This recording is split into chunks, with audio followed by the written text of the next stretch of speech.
So my plan for today is to get my garlic planted out. I'm just gonna separate the cloves at home, so if there are any small cloves that I'm not gonna plant, I can use them for eating. And we've not had our first frost yet. I'm just thinking I'm gonna plant these out at my allotment, and we haven't had a frost there yet. We've had a frost and I think even a freeze on my new property where I have all of my flowers. So I think, yeah, maybe I'll record next time I'm up there and I can show you what it looks like after the first freeze. So my plan is to fertilize the beds properly before I plant, and then I'm going to bring some of my home and made worm castings and use those, and then I'm going to cover the bulbs with horse manure that we have on the allotment. And so I just thought I'd record and bring you along with me. I'll record when I'm separating the cloves so you can see what they look like. I have a softneck variety that's a variety called Sabagold, and the garlic are my own that I've grown from I think 2 or 3 years ago.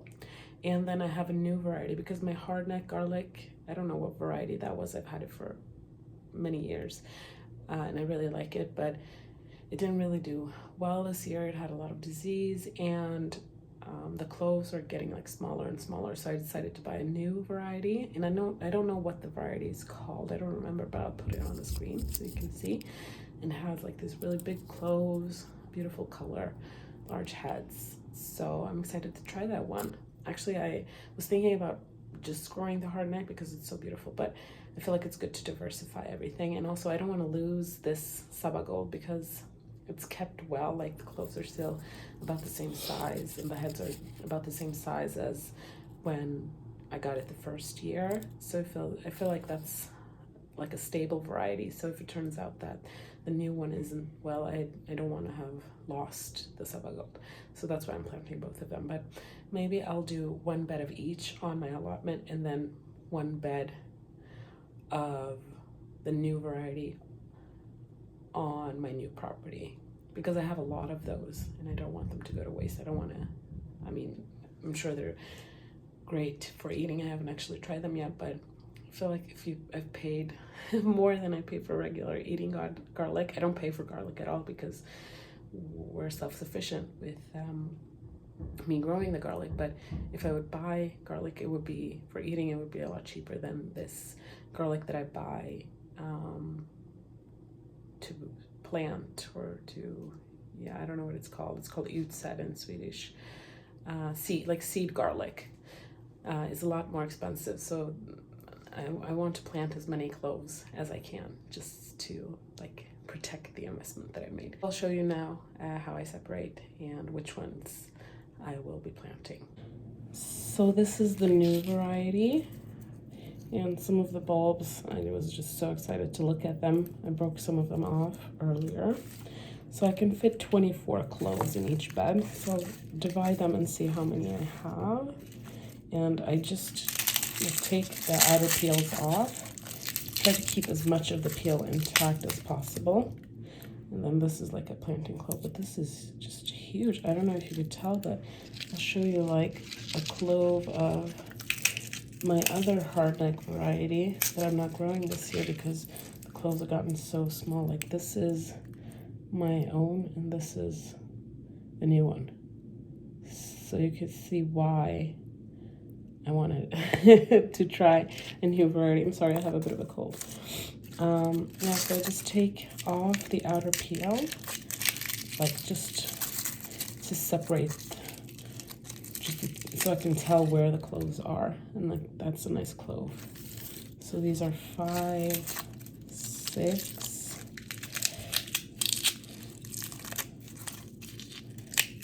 7,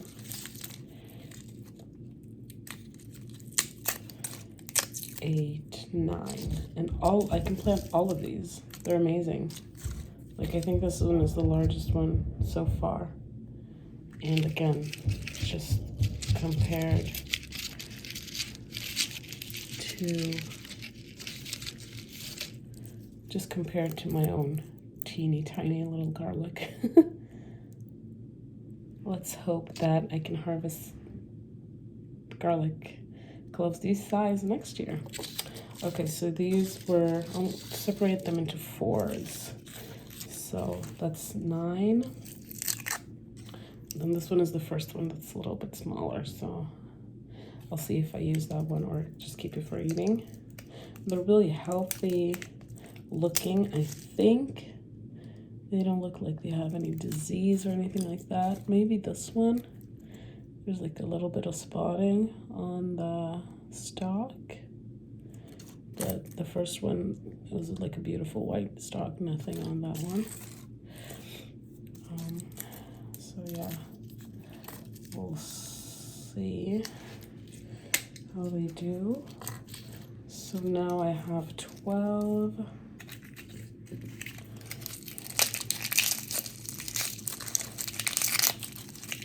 And I'll just keep on going. I don't think I need to show you all of this, but it's just the same way. I just take off some of the outer peel and count them so I know how many I have and how many I can keep at home.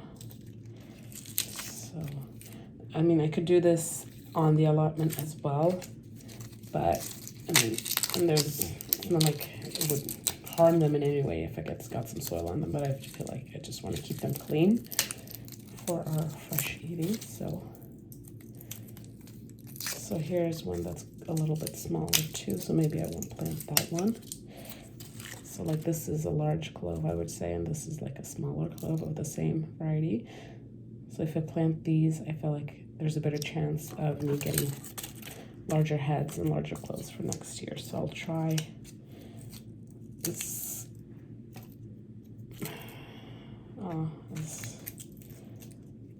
as much as possible to plant like the largest ones.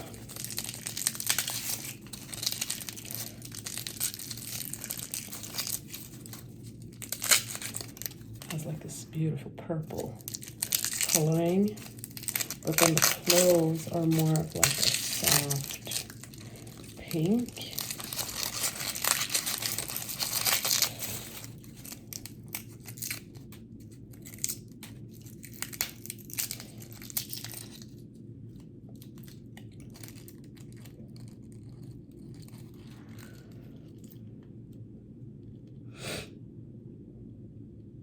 I don't know if that's like a sign of disease.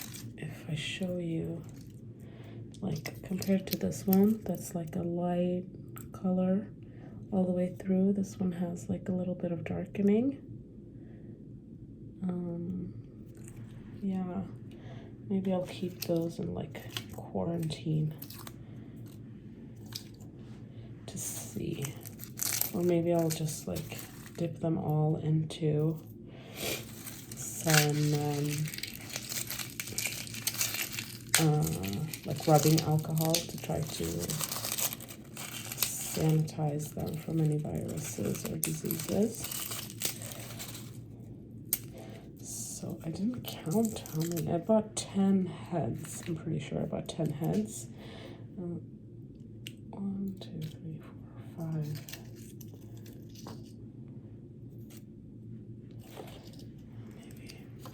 So out of 4 bulbs, I got the 24 that I need.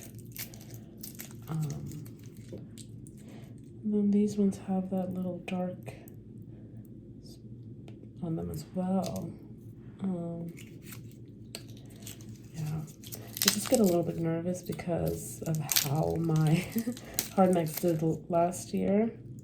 So there's like a little bit of spots on this. Not a lot, but I just don't want to use anything that's not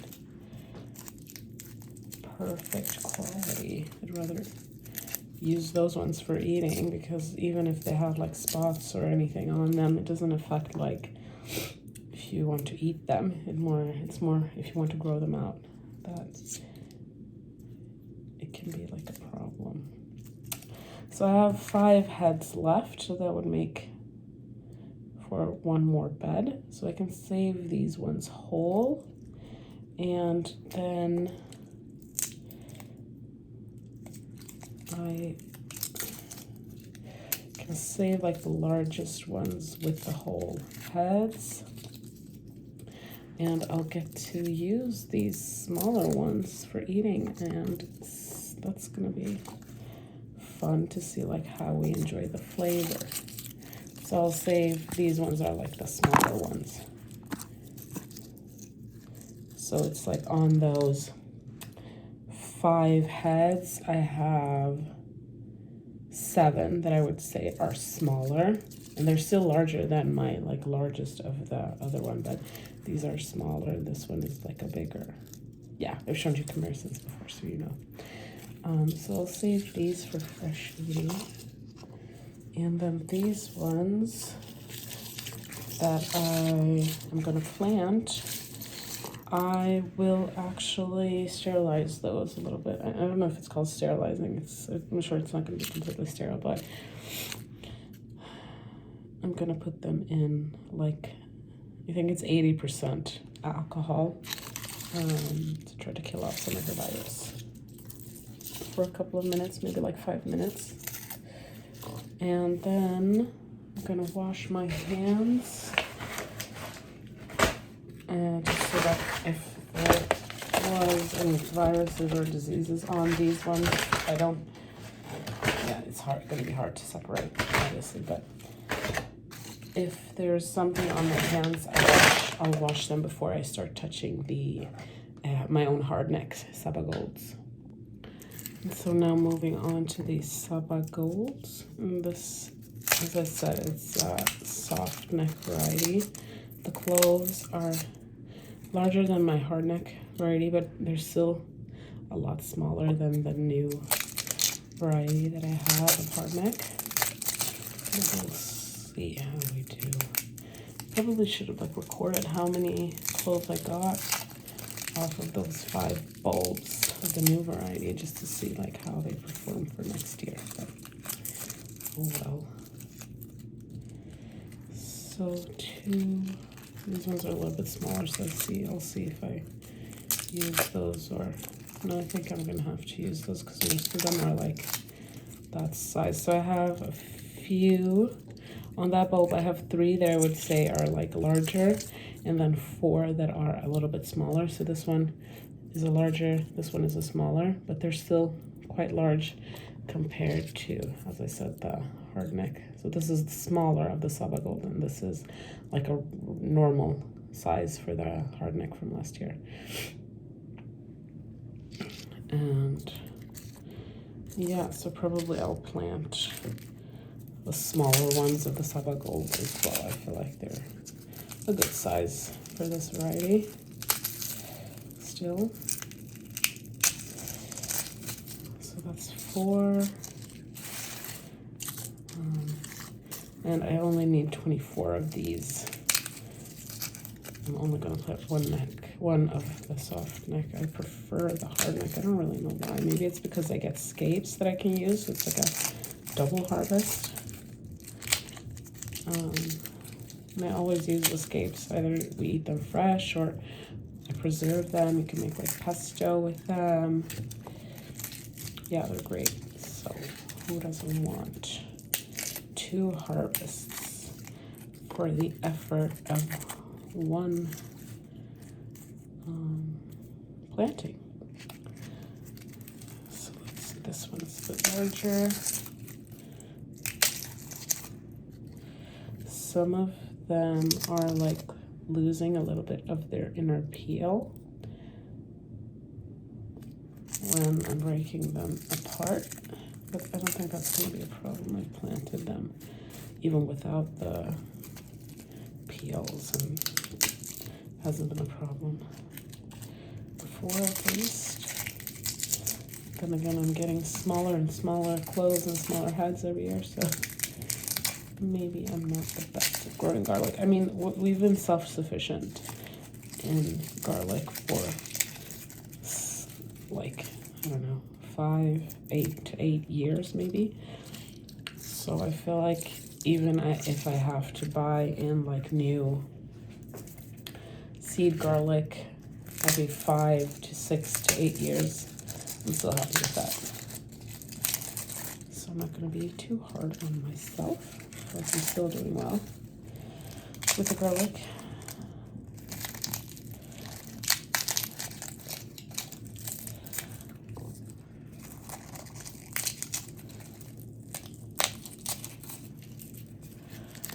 So yeah, that's 24.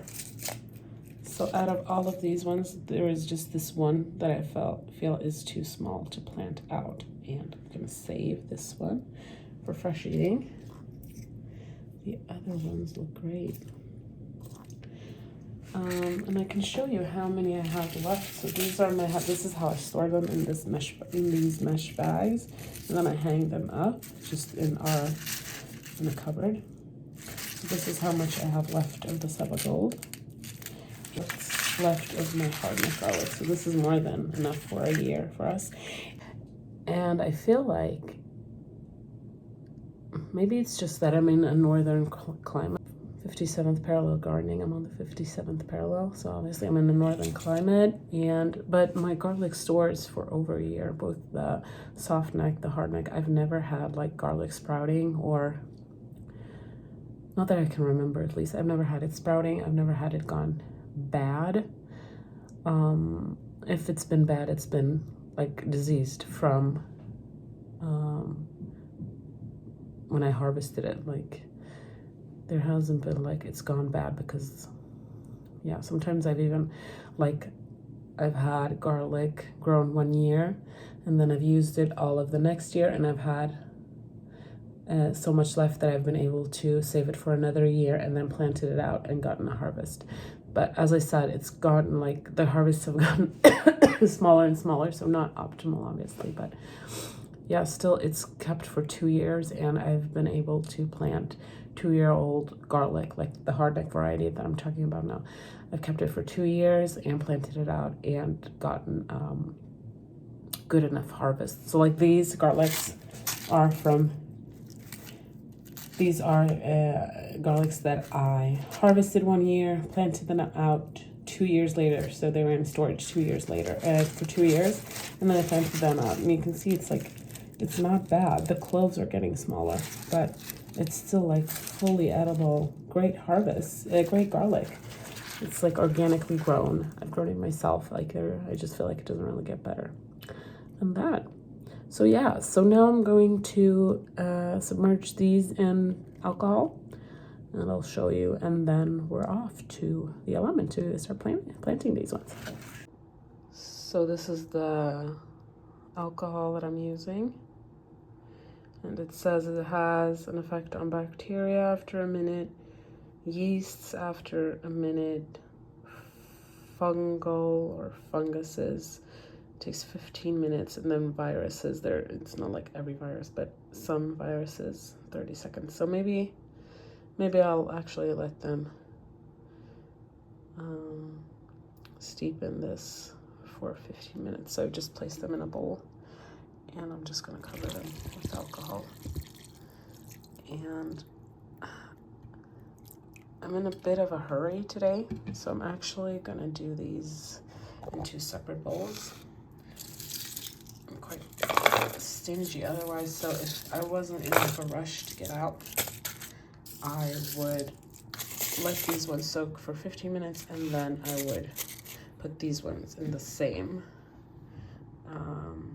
alcohol in the bowl. But yeah, today I have to prioritize my time over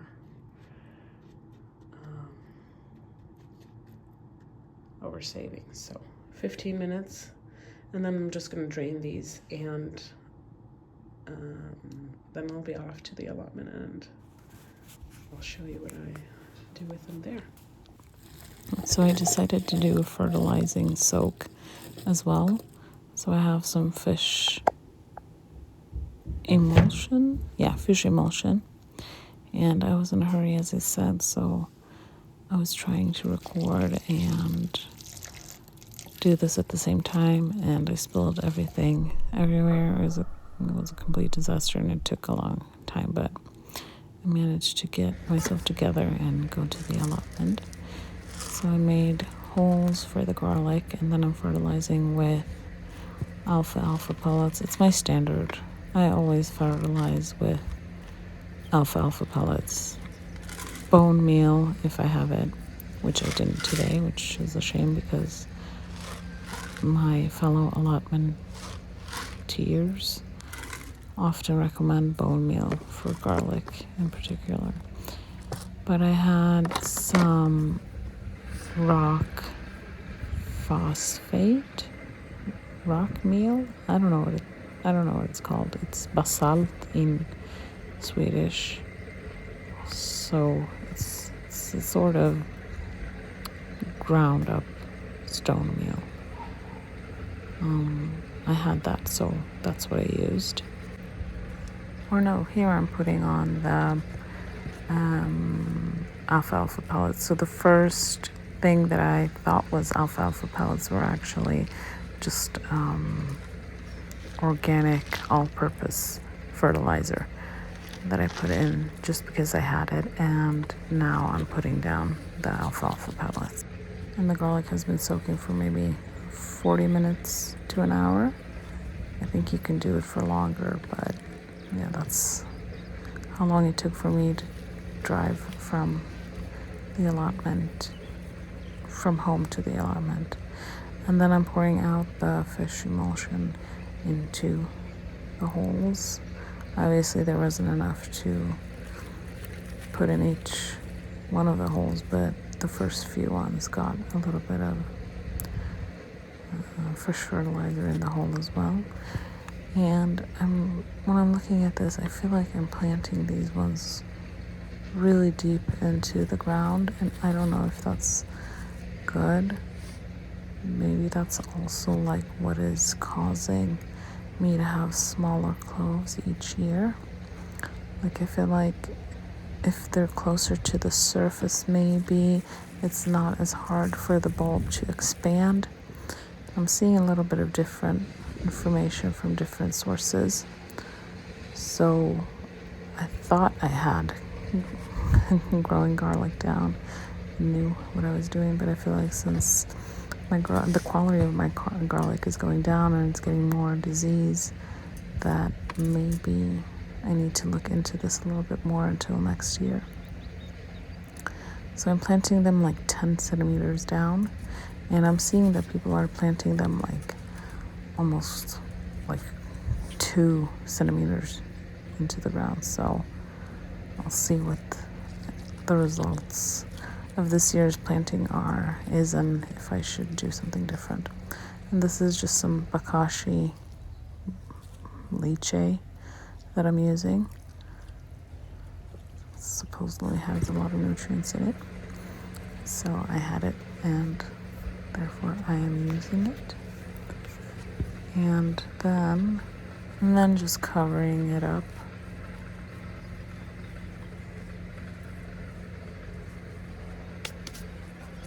And I'm also going to grab some soil from buckets that I had grown peppers in this year, hot peppers and sweet peppers, so that the garlic bed, you can see that the soil in this bed has sunk a little. So I'm just removing some of the larger pieces of root and using that soil that's probably not really rich in nutrients as kind of like a mulch. And then that's it. That's how I'm planting the other bed of garlic as well. I tried to save some of the Bokashi so that I had some of that for the next bed as well. And that's basically it for the garlic planting, for the garlic that I'll be harvesting in 2026, which is really exciting, and I'm hoping that I get a really good harvest and that the cloves stay large and beautiful. Thanks for joining me today, and I'll see you in the next one. Oh, and I have this cauliflower growing in this bed, so I'm going to try to overwinter it as well.